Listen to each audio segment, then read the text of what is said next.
Found us again. Thank you. No stoplights. I want to thank our sponsors, as we always do when we begin these rambling and musings. Victor's, Marlboro MPD Electric Cooperative, Francis Marion University, Carolina Bank, Pepsi of Florence, Celsius, distributors of Celsius, Micky Fins, McCall Farms, PLC Commercial Real Estate, and Florence County Legislative Delegation. The last 2 or 3 podcasts have largely been me raising hell about things that I think we need to raise hell about. College football, the college football playoff, the election. We've done a lot of individual podcasts exclusively on the election. And then my beloved Gamecocks got, they picked up a big win against Clemson. Clemson gets in the college football playoff. Gamecocks ain't no justice in this world, is what I like to say. But a lot of our podcasts moving forward, we're in our permanent studio. It's still a work in progress. But a lot of our podcasts will be devoted to politics. And there's a multitude of outlets that cover specifically the national scene. We will talk about the national scene. With Donald Trump on the national scene, you're doing yourself a disservice to not talk about the national scene. But I really want to devote a good bit of time to our local political scene and our statewide political scene. In other words, the city and county council of our region, as well as the members of our delegation. That's why I went and met with the Florence County Legislative Delegation and asked them to kind of be a partner in updating the public on what they're doing. A lot of people make assumptions. Hey, at the State House, they do this. Well, I mean, the general public doesn't know what they do at the State House. I would argue an embarrassing percentage of Americans don't know who their state representative is, don't know who their county council member is, may not even know who the vice president is. But I want to try our best to enlighten the public, engage the public, and allow members of our delegation, members of our city and county council, to come on the podcast and answer questions. This is not an ambush. This is not a gotcha. This ain't 60 Minutes by any stretch of the imagination. There will be like-minded guests, and there will be guests that have a different opinion of the political world and what some of the problems are and solutions need to be. But if not for these sponsors, and that's why I always begin with our sponsors, if not for their financial support, none of this is possible. So I would ask anybody who subscribes or views, patronize, support the companies and men and women that support us. That leads me to our next podcast. Our guest today, and we do have a guest, this isn't a hell-raising session about the Gamecocks not making the college football playoff or the media's out to get Donald Trump. This is one we're going to vote. And full disclosure, this may cost him his next reelection. I don't know, but I'm going to say it anyway. On the radio show, from time to time, I say, I got these Democrat friends of mine that I communicate with, and we talk about things, and they kind of sort of know where I come from, and I kind of sort of know where they come from. But I think we owe it to ourselves, if we have a political disposition or opinion or persuasion, to try and understand why somebody has a different one. I think it helps all of us get to a better place if indeed we do that. And one of my friends, been a longtime friend of mine, a family friend, Representative Roger Kirby is a member of the South Carolina General Assembly. He's been kind enough to join us, and we're going to do one a month podcast with members of our local legislative delegation. It's Roger's turn, and he's been kind enough to join us. So Representative Roger Kirby is our guest today on No Stoplights. How do you do, sir? Hey, Ken. Good to be with you, man. I would say good morning, good afternoon, or good evening, but I don't know when people are listening or watching the podcast. I was telling Roger a little bit a while ago, the funkiness of the podcast world is we have a partner in Google/YouTube. And in Roger and my world, Roger's from Lake City, I'm from Pamplico. If you have a business partnership, you look somebody in the eyes and you shake their hand. And when there's an issue, you resolve it. I don't know anybody at Google. I don't know anybody at YouTube, but it is a changing media landscape, and we hope to adapt and adopt. So Roger's kind enough to sit down with us. Just got named Assistant Minority Leader. Yes. Is that fair? Yes. That's accurate? That's accurate. That leads me to the first question. I don't want to be Debbie Downer or doom and gloomer, but the Republicans continue to pick up seats in the House of Representatives. What is Roger Kirby's life like in the minority in Columbia as a member of the General Assembly? Yeah, so it's really been interesting. Going into my 11th year at the State House, and I have seen things change. I think if you obviously a number of factors in South Carolina, but one of the things that we're living out now is the last redistricting cycle, where we, due to compression of districts and expansion of districts, we've lost a number of members. We now, in this cycle, did not lose any more seats, but we didn't pick up any either. So we are very much in a minority. As a matter of fact, we're in a super minority position. So, we're probably one of the most primary goals that we have is obviously to make our points, understand what is good and what is bad in legislation for who we represent, and try to all pull on the same team. Unity is, as you and I've talked about, is I think absolutely primary, regardless what you're doing. We've all got to try to stay on the same page, and obviously, Democrats and Republicans will disagree on some things. I mean, as it should be.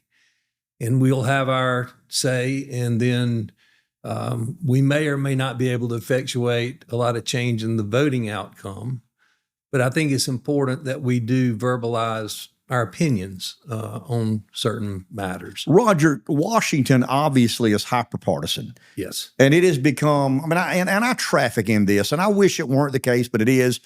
Partisanship and division has become mighty lucrative and mighty rewarding, not just from a media's perspective, but if you want to be a rock star of a politician, become a hyperpartisan. There's an appetite for there's an outlet for you to become more famous than you ever imagined you would be. On both sides of that, I spent a little time in Columbia. I didn't sense that. I sense partisanship.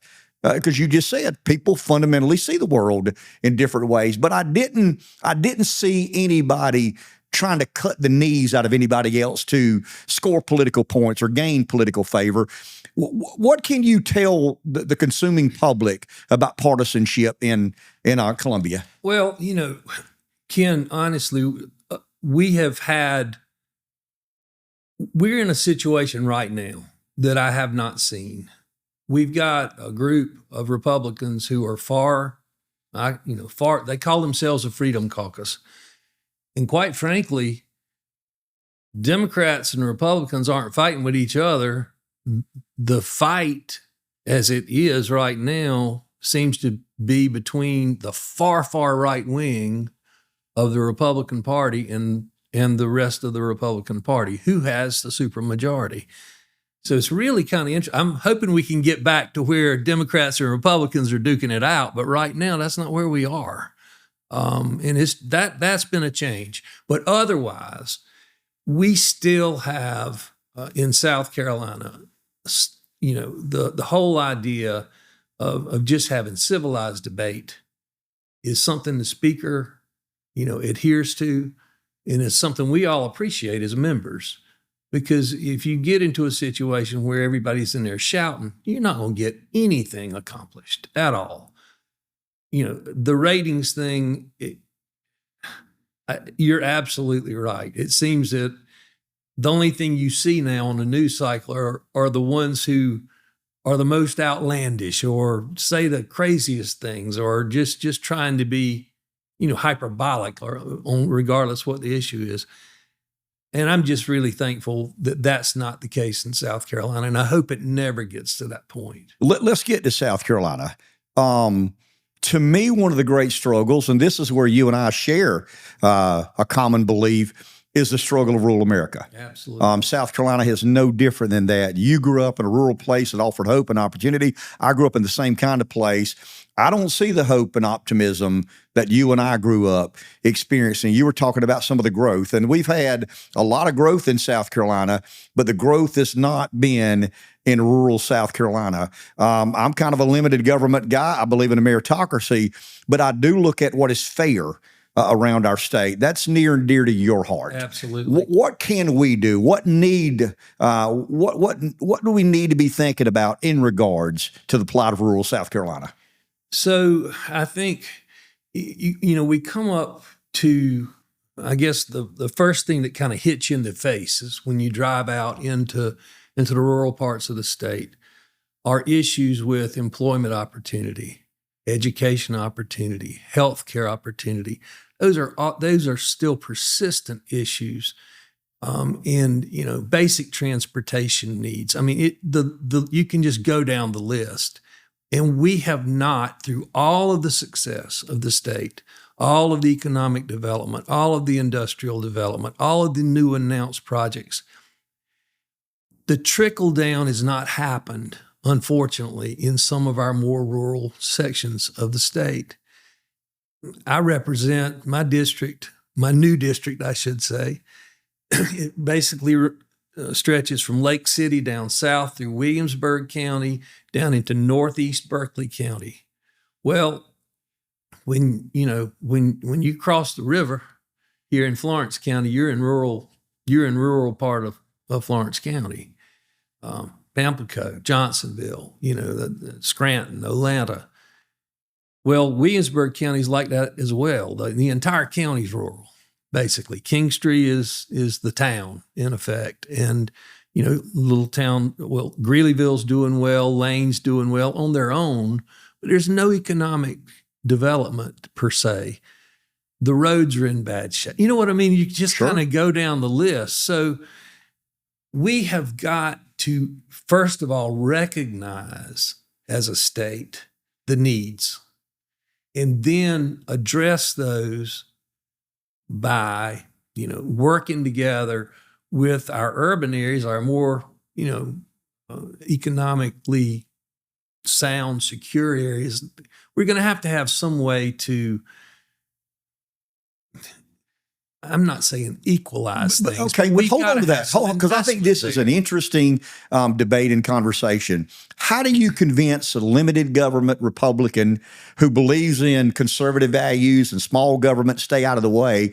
How do you convince a small government Republican that government does have a role and responsibility, let's say it, in creating fairness and opportunity in places that have been socioeconomically disadvantaged? And so it's a hell of an argument, though. It is. And it's a hard argument. It's a hard argument to make unless they really understand. So the job that I perceive that we have as legislators and representatives and just members of rural communities is to communicate what the reality on the ground is. I mean, Tupperware just closed in Williamsburg County. Tupperware was really, name the other industries that are down there. You know what I mean? Sure. Of that scale. That closure at the paper plant in Georgetown, that's going to impact Williamsburg County. It's going to impact rural Georgetown County. It's going to impact, all the way back up to the rural areas outside of Conway. Those are real impacts. These are generational, family jobs that are gone just on the, in a breath.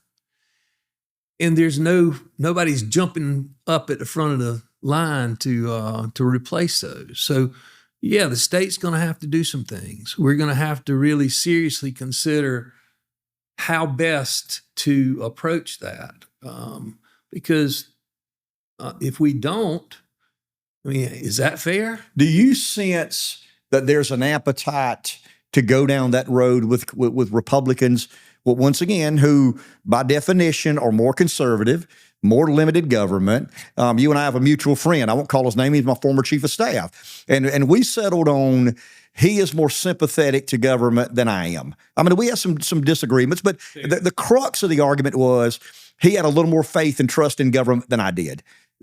I'm not right every time. He accepted that he's not right every time. But when we look at rural America and the plight of rural America, it's going to require limited government Republicans to consider things that aren't by definition conservative. Do you think there's an appetite for that? Well, and how do you twist arms? How do you convince? Okay, so So start with anything you want to start with. Start with education. I mean, the funding formulas that we have for our public education in South Carolina just aren't working. If we're reliant in, let's just say, if we're reliant in Hemingway or Kingstree on a commercial tax base, a 6% tax base, because that's where we are, right? I mean, it's hard enough for Florence to do it. But when you get out to Lake City and you get out to Johnsonville and you get out to Pamplico and you get down to Kingstree, how in the world are they anticipating funding capital improvements on, public school buildings with the tax base that they have? They have a very limited tax base because with Act 388, we've taken away, owner occupied. They're not paying anything to those capital funds, right? So what do you do? I mean, there has to be a relook at the way we've set up our tax codes. Is 388 the biggest issue? Oh, it's the elephant in the room. Absolutely. Explain to our consuming public.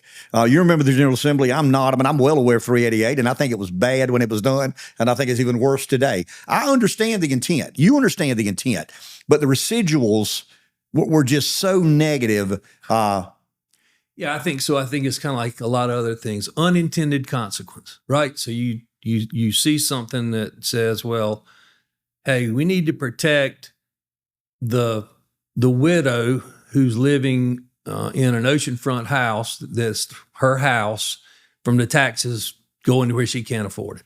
Okay, fine, good. I mean, that makes sense, right? That's a good. She doesn't need to sell her $250,000 house is now worth $4 million in Pawleys Island because real estate prices skyrocketed along her coast. House, she and her husband built it, blah, blah, blah. So we put in Act 388, which basically shifted the tax burden for, really for property taxes in general from the 4% model of owner occupied to 6% business property. You and I live that every day. I'm in the real estate business. You are too. It made us non-competitive in taxing commercial and business property. Absolutely did. But the further issue with it, get away from the fairness. We know it's not fair, right? But when you look at that, what that's done to the rural part of South Carolina that doesn't have that commercial base, yet all those funding formulas were set up when we didn't have just a 6% base, right? But they haven't changed. You understand? I want to look at the camera. You understand what he's saying? The funding of education prior to 388 was residential and commercial. Right. When we gave relief to residential property owners because somebody had a house in Sullivan's Island or Pawleys Island, and to Roger's point, we're living on Social Security, the house is worth $250,000, all of a sudden it's worth 4 or 5, ad valorem taxes go through the roof. 388 shifted that burden to commercial, industrial, and business property. In rural South Carolina, what don't we have? We don't have commercial, industrial, or business property. Therefore, your tax base is the biggest challenge you could imagine. I am a conservative Republican. I look for fairness in tax policy. 388 it was devastating to rural South Carolina because the model shifted from kind of a hybrid, commercial and residential. All the money now, or the majority of money, comes from commercial. And in rural America, there just aren't a lot of growth. People aren't starting businesses. They're not building industries in rural South Carolina. Therefore, the taxes required to educate our young men and women to give them upward mobility, it is an enormous challenge. Is that a fair characterization? That's a very fair characterization. And add on top of that, to change it requires a constitutional change, because when 388 was passed, it was passed as a constitutional measure, which, from the time you were overseeing the Senate, requires basically a 2/3 majority vote. Well, go to the House of Representatives and look around the room. How many of those representatives lives in the rural part of the country, of the state, and how many of them live in those urban areas that have all the money. And you understand their reluctance. Of course. I mean, if you're a House member in Pawleys Island or a House member in Charleston, the last thing you want to do is shift the burden back to the person who's got a $4 million oceanfront home. I mean, that's the quandary. That's the conundrum. And as a person who asks people to vote for them, you understand the plight of those Republicans along the coast. I do absolutely understand it. But it doesn't change the dynamics of the reality on the ground, right? So we've pretty much, I think, agreed to agree that we're not going to completely change 388. We are going to have to figure out some way to at least massage it. So we can't do that, then we're going to have to just create new funding streams. So give me an example of massaging. I mean, well, what is something you think would get us a little bit further down the road in creating equality and funding of education? I think that a statewide millage would be the one thing that I can just rest on, because otherwise it doesn't make any sense. And I think a lot of the general public goes straight to consolidation. I mean, that's kind of where everybody just goes, well, hey, let's just consolidate everything. That'll take care of it. Well, no, it won't. What if you consolidate Florence County, for instance? If we do a tax share of all the basis in Florence County and then distribute it outside of Florence District 1, and let's take it down. I mean, that would be awesome. We want to take it down there. Let's put some more money in Pamplico. Let's put some more money in Johnsonville. Let's put some more money in Atlanta and Lake City. But it's taken away from what you're enjoying right now in Florence District 1. I'm sure that could become a sell in our rural area.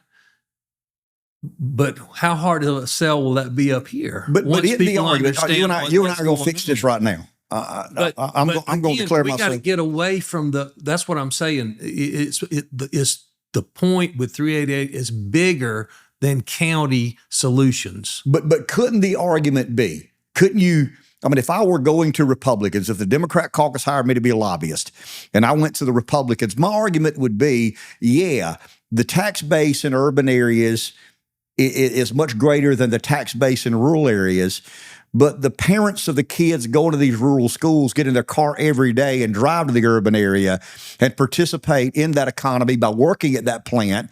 They get back in their car, drive to rural South Carolina, and the schools are dilapidated and they're underfunded. And I think there has to be a total rework of that. But as someone who believes in fairness in our government, I think that's the argument to make. And I think that's a legitimately sound argument that, I'm living here, but me and my wife go every day to District 1 and we work hard and we earn an income and we get no benefit from the tax base of the business that's located in that urban district. I think that's a reasonable place to start. Yeah, and I think that's where we have to start. We got to start we have to at least recognize the disparity.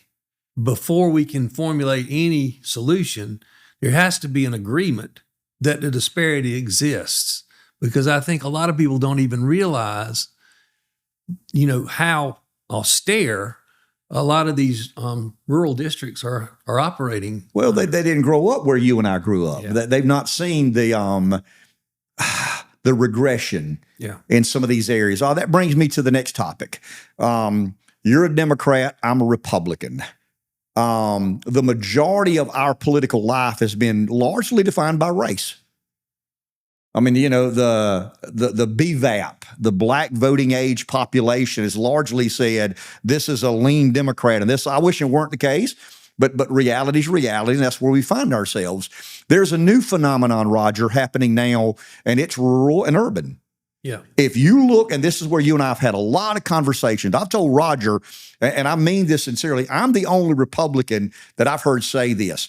The Trump voter ain't a Republican voter. The Trump voter is a Trump voter, and I don't know where they go when Cheeto Jesus rides off into the sunset, and I don't think anybody else knows where they go. But he's created this dynamic that is unique to most of our lives because rural America is voting largely not for conservative policies, but for Donald Trump because they figure or perceive him to be somewhat of a crusader against these people largely responsible for creating the imbalance in opportunity. Is that fair? Do you agree with that assertion? Well, I mean, it's obvious if you look at the election returns just from this last presidential election that Donald Trump has resonated. His message has resonated with the voters that traditionally have been Democrats. I mean, Roger, 20% of his voters voted for Bill Clinton both times. exactly. Let's chew on that for a second. No, I know it's 20% crazy. of his voters voted for Bill Clinton both times. You and I've talked about this, but I've really tried to, in my own mind, try to understand exactly the dynamics. And I'm sure I can't say that I do fully, but I do have an understanding that, the working class people in South Carolina largely voted for Donald Trump. Nobody can argue that.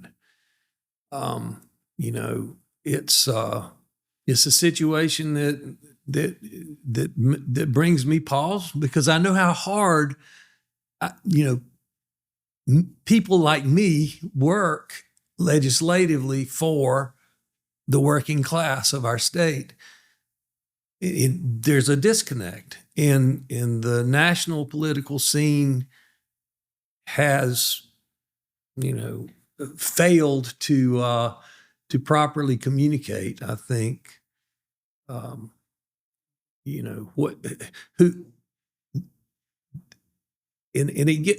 heard a lot of people talk about, they're voting against their own interests, and that's easy to say. But I don't think that's true. I think that after a lot of retrospection, I think that people are voting for their perceived benefit. It doesn't have anything to do with direct influence. For instance, think about this. So, whether you like President Biden or you don't, the amount of infrastructure investment he brought to red states, particularly to South Carolina, have arguably changed the entire dynamic of our bridge safety, our internet connectivity. You go back just 4 years during COVID, and you remember when we sent those kids home and they had no internet connection and no way to keep up, and you and I talked about that. Well, guess what? Now we do. We're going to have that internet connectivity, and it would not have happened through private enterprise. It had to have that federal investment. But I never heard anybody say, hey, that was a great thing Biden did, right? I mean, I've watched a lot of our, my Republican colleagues go to the ribbon cuttings on these new bridges. You see what I'm saying? Sure I do. There's a disconnect there. And I don't know why, how, or otherwise, but I think there needs to be some serious consideration, and I'm talking really now from on the Democratic side, of how we communicate and allow the conversation to be moved from point A to point B. But I think that But what Donald Trump's bringing to the equation is something that is not. It's even and I get it. The idea, the immigration stuff's way out of control. I get all that. But isn't it wild to think about how the working class South Carolinians, I can't speak obviously for It's across the country. but I'm sure it's across the country. But I that's been very surprising, I think, and something that certainly needs to be considered and thought about, and tried to be understood. Well, and as a Republican and Democrat having a sincere conversation about what's kicking and where do we go from here, I don't have the answers to that, but I do know that the old argument of conservative liberal has been recast. Yeah. I mean, we're not having an argument of neoconservatism or liberal America. We're having, I mean, you know this, Roger. You're smart, very, very smart, very well read. Populism is an intense political energy. It's not a coherent governing philosophy, but once someone taps into it, it moves the meter. I mean, it moves the meter in ways that conservatives can't measure, liberals can't measure.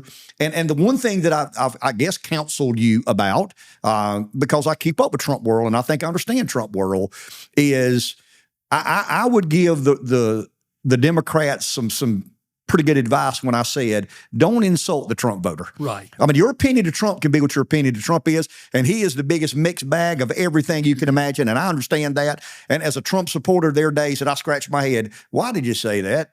I mean, why did you behave that way? Why did you? I don't understand a lot of what he does, but it's undeniable, to your point, that he has touched a nerve. And largely rural working class Americans are devoted in a way they've never been devoted. And I don't understand why Democrats felt the need to insult the Trump voter. I understand trying to whip him and trying to diminish and devalue and disparage his, but I just, for the life of me, Roger, those are mine and your people. And I feel, I'm kind of filibustering here. I just feel like they felt, and I've said this on the radio show, I believe the American electorate today are at a place, whether it's subconscious or conscious, they see two choices. One is what is, and that's Republicans and Democrats, and would is what could be. Yep. And Trump has told them, I'm not what is. I don't know that they fully grasp what could be, because you got to be careful what you ask for. You know that, and we've had those conversations. But I just think the electorate, a lot of people say they're frustrated with politics. I think they resent. Dude.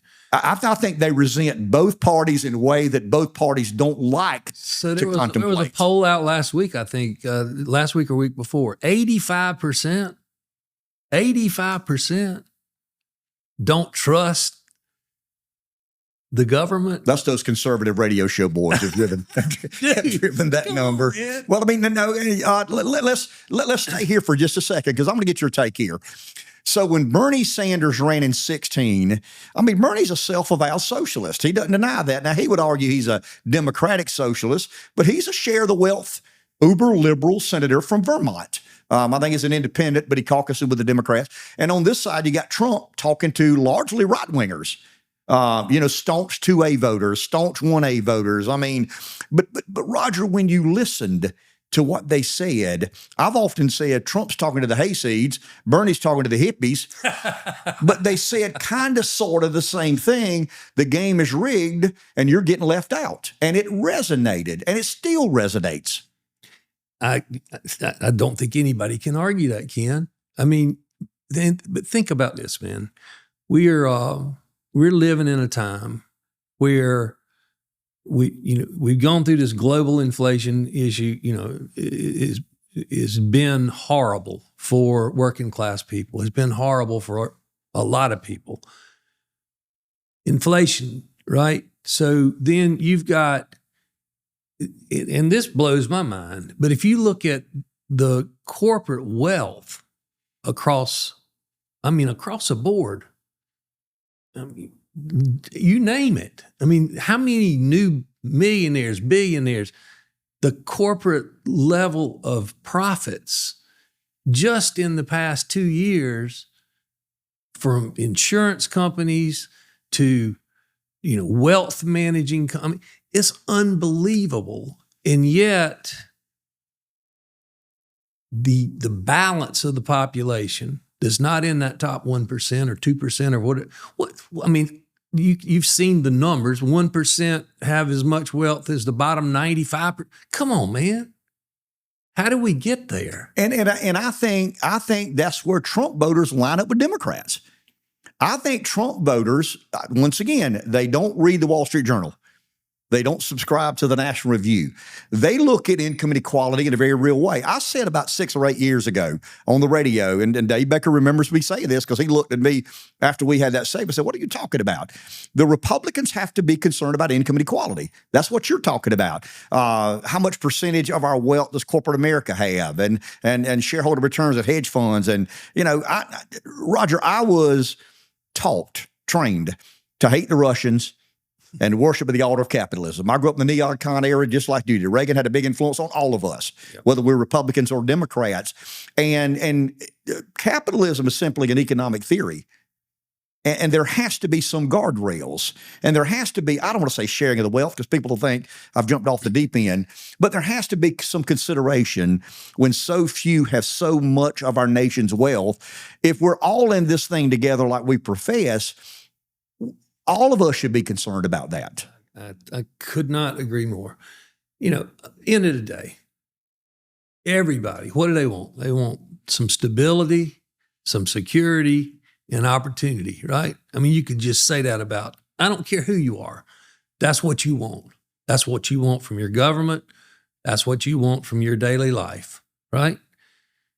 So when we have these upsets like, crisis, that type thing, it hits people in the gut, right? And that's why, maybe that kind of explains the populist movement in a way, because people, I'll give you Republican. I'm a Republican. Let's not tax the first $75,000 of family income. It's all tax exempt.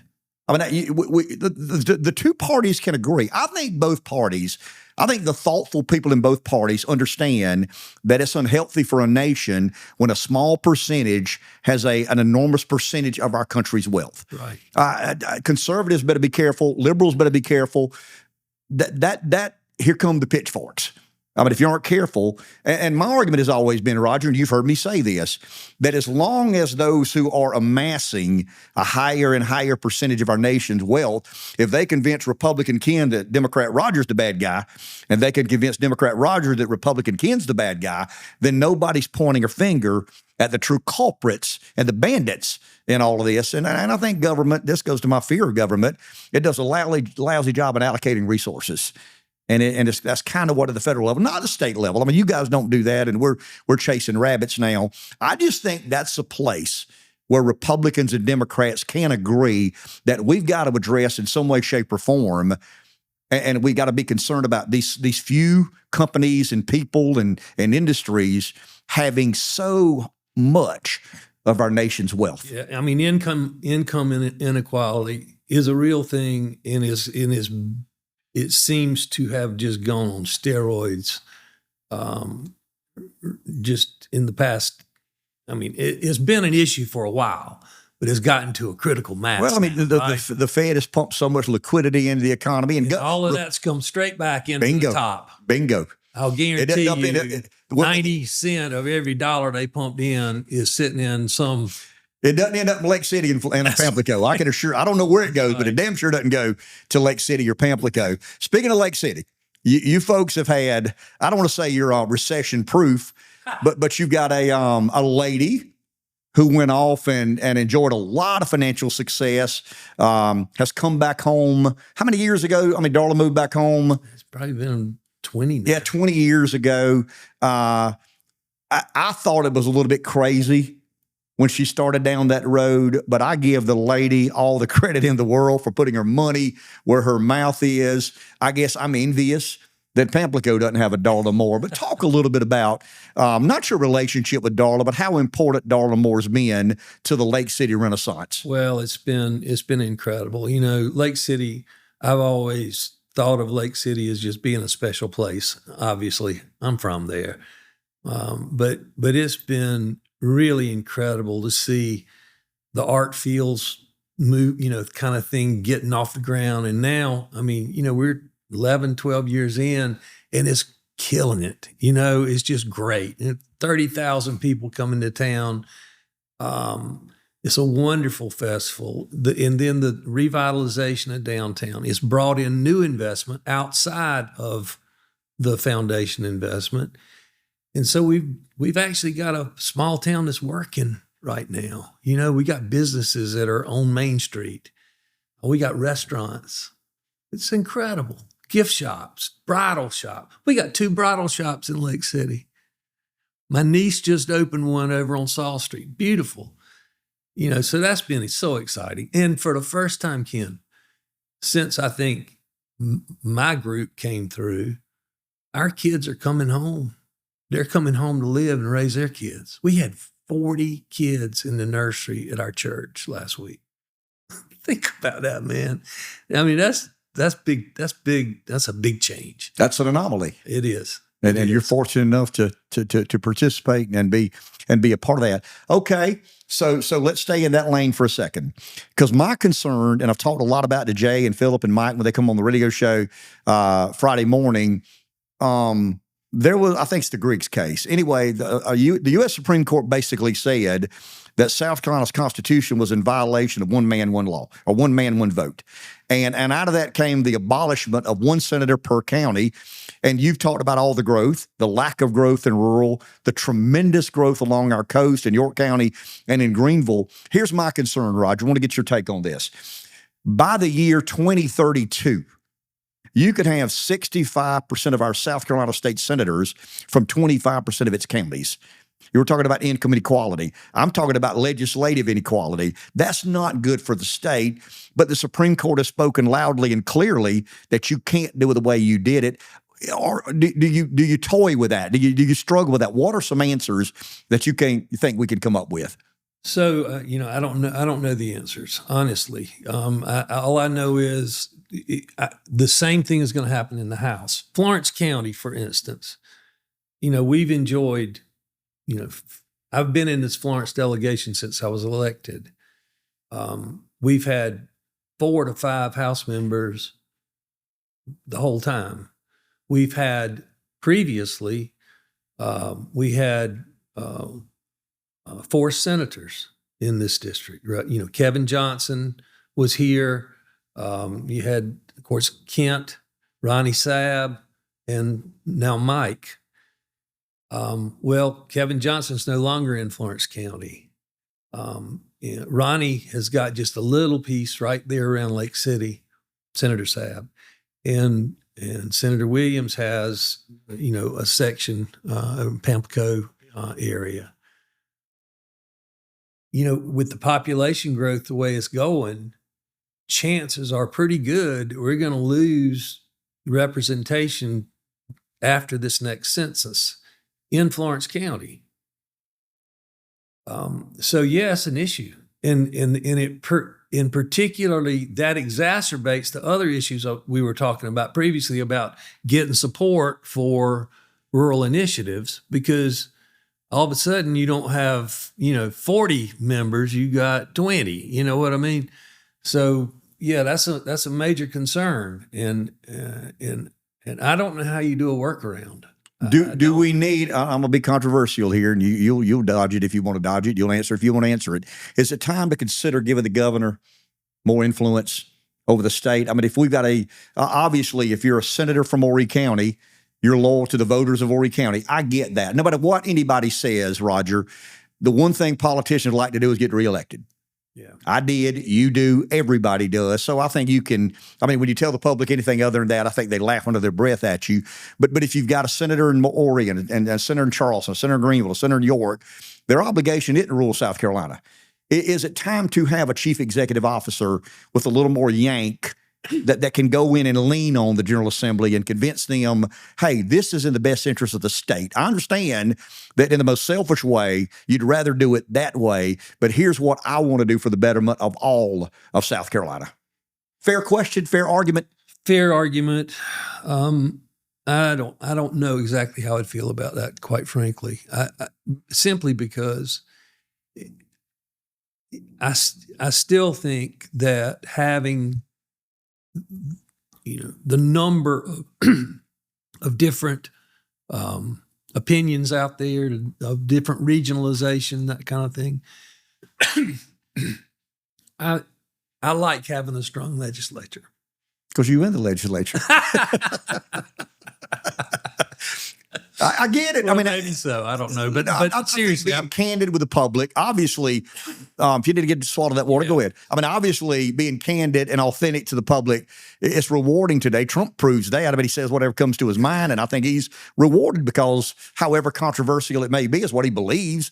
And if he says it off the cuff, I know there's some danger in that. I mean, I don't expect a member of the General Assembly to say, "Yeah, let's give a little more power to the governor." That means a little less power in the General Assembly. But I do think it is a worthy consideration. I think it's a debate that could enhance the value of the governor as well as the General Assembly. I think that we have been doing that. I think you guys have a good working relationship with Henry. Yeah. I don't think you did with Micky or Mark, because I think they antagonized the General Assembly. I think Henry understands. We've had a great working relationship. I was not up there when Governor Sanford was. I've known Mark. We went to Furman together. I've known him that long. But they're, I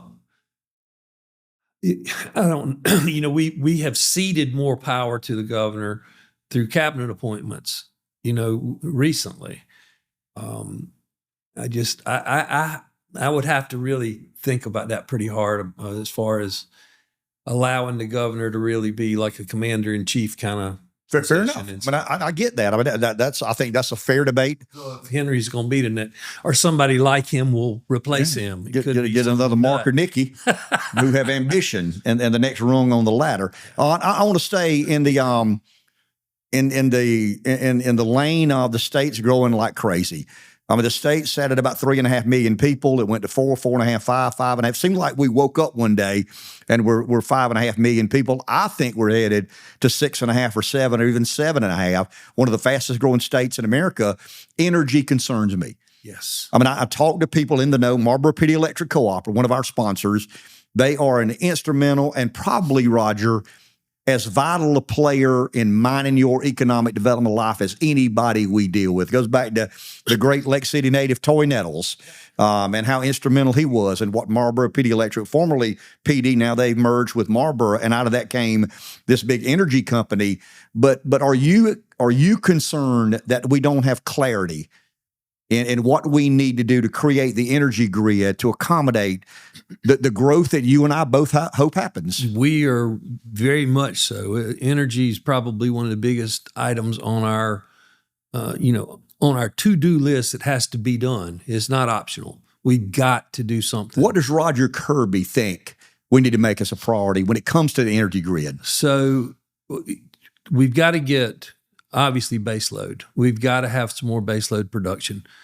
I actually was one of the co-sponsors. I worked for the past 2 years on a study committee that the speaker appointed me to on the very thing, modernization of utilities, of electricity.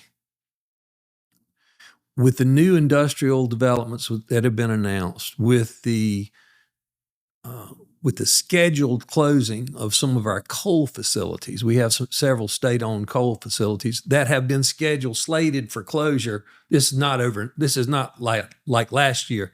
This is something that's been planned for years. These are scheduled to close in like 2030. Well, that's right around the corner. So that, coupled with the V.C. Sumner debacle with the nuclear facility that went upside down, we're kind of in critical mass, not only with electric generation, but with natural gas supply.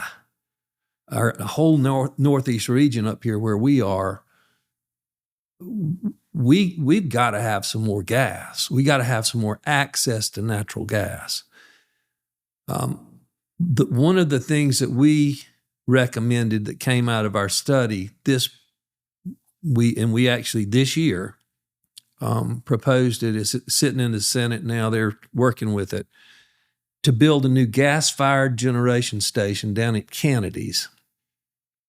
Kennedy's has got all of the transmission equipment in place, but we can put a new, high-tech gas-powered generation station there, which will at least get us to a point where, there's a lot of good things on the horizon, right? We've got SMRs, small modular reactors, which are small nuclear, basically.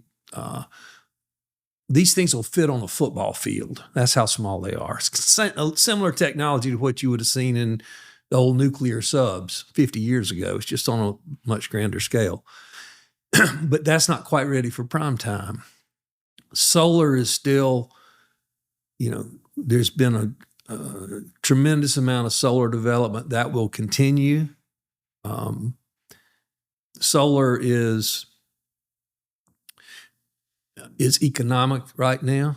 The price of the panels and all that have come down. It's consistent, but it's not base load because it's not 24/7. It's dependent on the sun shining. Battery technology will help that. Where the power companies now are investing in large-scale battery farms to harness the power of the solar, where it can be used when the sun's not shining, if that makes sense. AESC technologies here. We've got a number of new. That's huge for Florence to have that coming. But those are kind of things that are on the horizon that are all going to be part of the energy equation. But we've got to have baseload. Sooner than later. Sooner than later. How important, are you comfortable, confident in the progress Santee Cooper's made? Yes. I don't want to get into it. We can get the weeds and do a whole podcast on that. Where they were, where they are, where they appear to be headed. The General Assembly has a lot of oversight over Santee Cooper. Are you comfortable, confident in that their improvement from then to now? Absolutely. Yes. I personally feel that.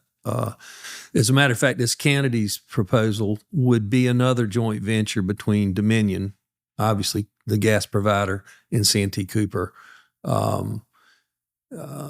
It's just, we've got to move the ball forward. We don't have the luxury now to sit around as a state and debate whether or not we need to go. We're going to wake up one day and the lights not work. It's time, right? Roger, just stay there. You knew Toy, I knew Toy. William Fleming runs MPD Electric Co-op now, does a great job, and thank him for sponsoring.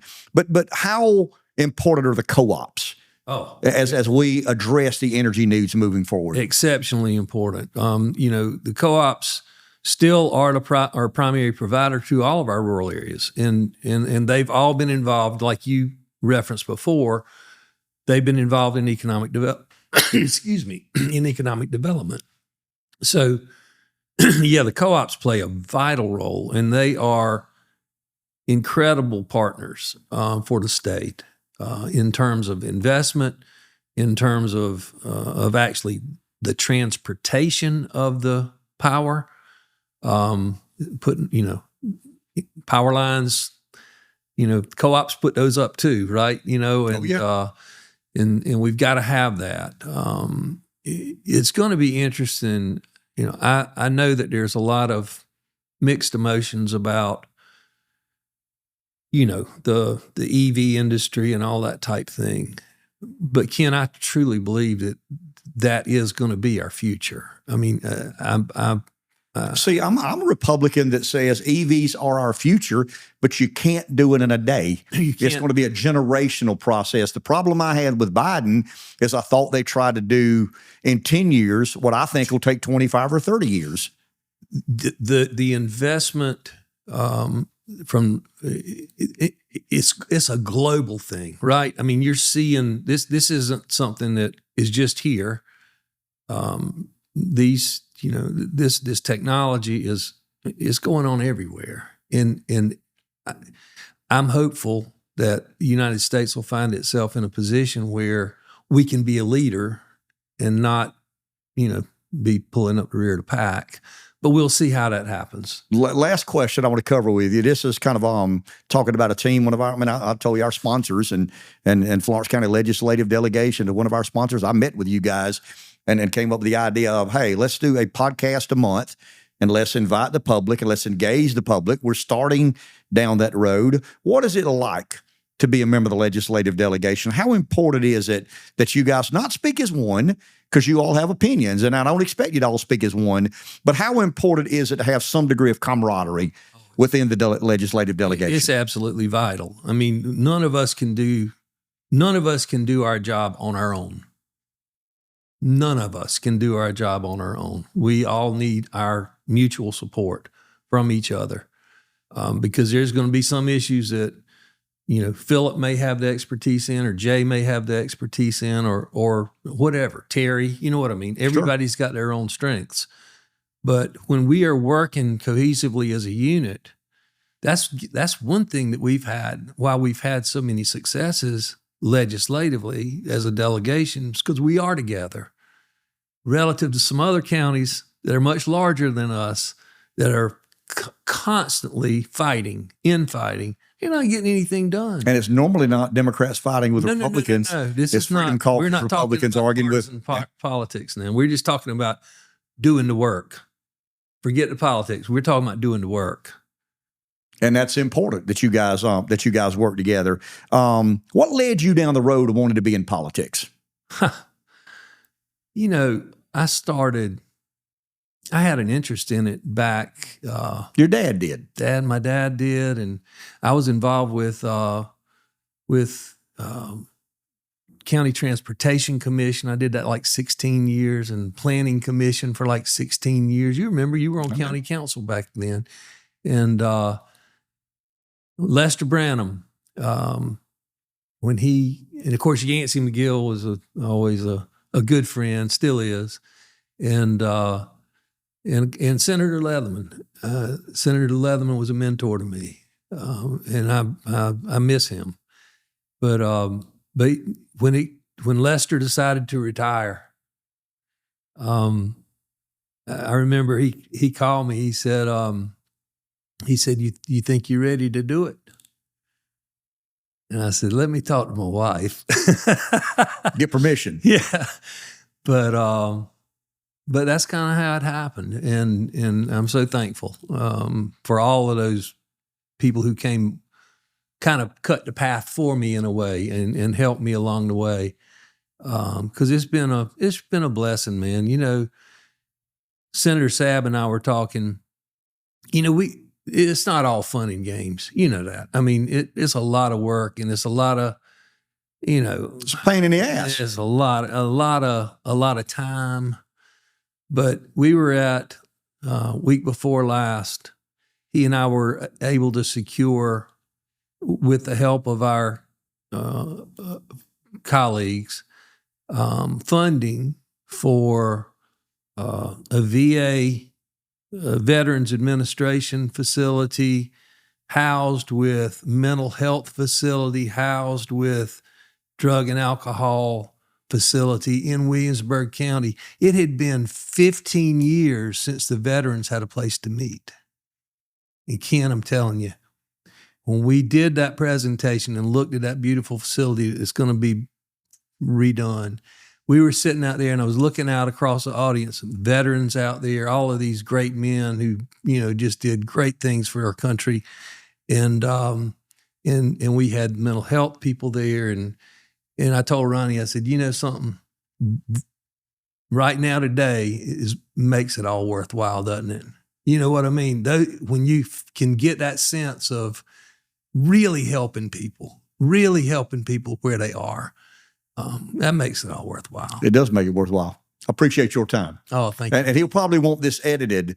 But if any of you hear me refer to, I was talking to a Democrat friend of mine. I mean, I got a lot of them, and I treasure their friendship, and I mean that sincerely. And Roger knows I mean that, and I take what they say very seriously, because I don't think I have everything figured out. I certainly don't believe that my political opinions are the only worthy political opinions. But from time to time, you guys will hear me say, "Well, I was talking to a Democrat friend of mine. Here's one of my Democrat friends that I correspond with," and we know when enough is enough, because we'll text back and forth. And it's normally, Trump is the center of the political universe. Love him, hate him, wish he'd go away, hope he stays around forever.